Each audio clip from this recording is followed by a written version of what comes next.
Good evening বন্ধুরা। আজকের ব্লগটা একটু বেশ তাড়াহুড়ো করেই শুরু করলাম। গন্তব্য ছিল ছেলের স্কুল। ওই যে আজকের ভাষায়, আধুনিক ভাষায় যাকে বলে না, পিটিএম, পেরেন্ট টিচার্স মিটিং।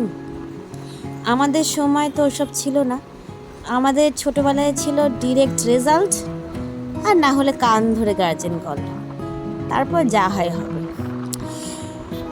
তা সে যাই হোক, দক্ষিণ কলকাতার ফ্ল্যাট থেকে ক্যাব নিয়ে চললাম। পোস্ট দুর্গাপুজো আর প্রাক দীপাবলির টাইমটা একটা বেশ, রাস্তাঘাটে মানুষের মধ্যে যেমন একটা মিক্সড ফিলিং থাকে। কাজে বেরোতেও হয়, কিন্তু কাজটা করতেও ইচ্ছে করে না। যেমন পড়াশোনাটা করতেও হয়, কিন্তু করতেও ইচ্ছে করে না বাচ্চাদের। রাস্তায় তখনও ওই দেখুন, এই যে খোলা খোলা প্যান্ডেলগুলো, খোলা খোলা বাঁশগুলো রয়েছে লাগানো, দেখলে মনে হয় ইস, কদিন আগেও তো পুজোটা ছিল। সব যেন কিরকম নির্মেষের মধ্যে হারিয়ে গেল। রাস্তাগুলো ফাঁকা, মানুষগুলো যেন জোর করেই বেশ কাজে যাচ্ছে, ঠিক যেমনটা আমি যাচ্ছি। তা ভাবলাম যে আপনাদেরও নিয়ে চলি, আপনারাও একটু দেখুন কেমন লাগে।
এসে গেছি গড়িয়াহাট এলাকায়।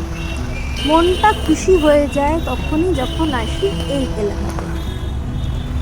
কিচ্ছু কেনাকাটা নেই, পকেটও ফাঁকা, কিন্তু তবু ওই যে কলেজ পড়া বলে কথা,